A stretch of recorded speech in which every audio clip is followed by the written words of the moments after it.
شہری زندگی کی بھیڑ بھاڑ سے دور، سیاست کی دھن تکلکل سے الگ تھلگ، فیشن کی ضلالت سے بے خبر، تکلیف اور آرائش کی بک بک سے آزاد، فضا میں پھوس پرال یا گارے مٹی کے گھروں نے زمین پر ایک خاص رنگ پایا ہے۔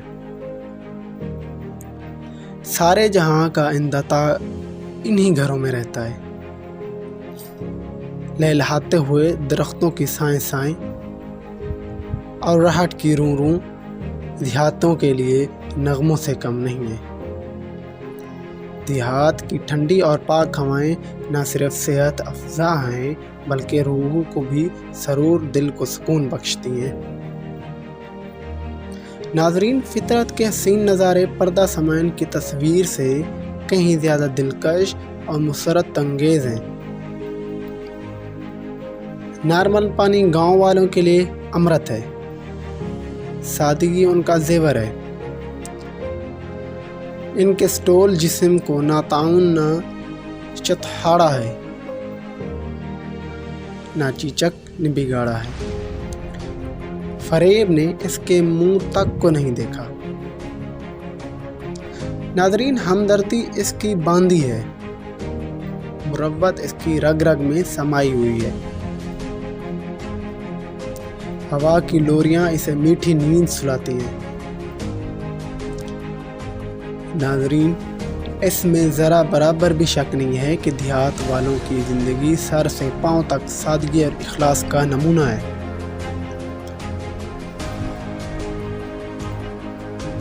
پوشاکوں کا یہ حال ہوتا ہے کہ مہاتما گاندھی کے اصولوں کا قائل ہے۔ 4 انگل کی لنگوٹی اگر کافی نہیں، موٹے کپڑے کا تہ بند اوڑھ لیا۔ ناظرین، گرمیاں اور سردیاں ایک ہی کرتے یافتوئی میں گزر جاتی ہیں۔ جیب نے اجازت دی تو سر پر پگڑ جما لیا۔ ناظرین، حیا و شرم دیہاتوں کا خاص صف ہوتا ہے۔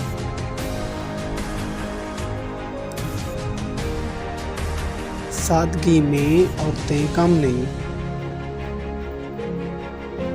چھیٹ کا کرتا ہی بہت ہے۔ کھردرے لہنگے میں خوش ہیں، چادر کو سر سے پھسلنے نہیں دیتی۔ آنکھوں میں شرم ہے اور عصمت کا نور بھی۔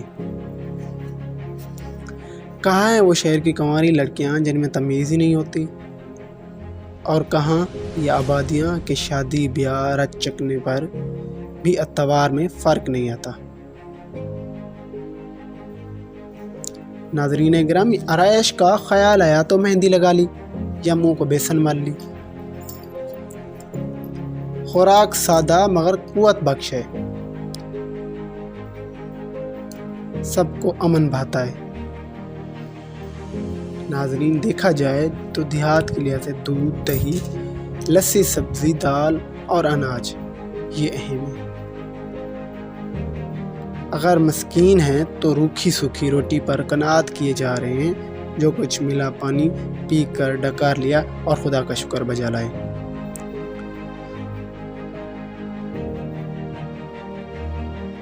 ناظرین، سالن مل گیا تو کہنے ہی کیا، ورنہ آم کے اچار اور پیاز کے ساتھ چٹخارے لے کر کھا لی۔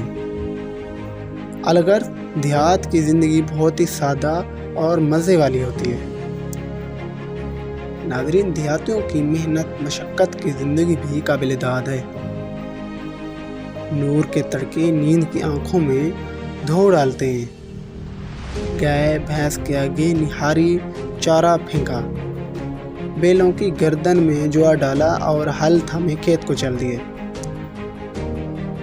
کوئی کیارے درست کر رہا ہے، کوئی ڈول بندیوں میں مصروف ہے، کوئی نالائی میں لگا ہے تو کوئی آبیاری میں، کوئی گھاس کاٹ رہا ہے، کوئی ایندھن کے لیے درخت کاٹ رہا ہے، کوئی رستہ بنانے میں مشغول ہے، ناظرین تو کوئی باڑ لگانے میں۔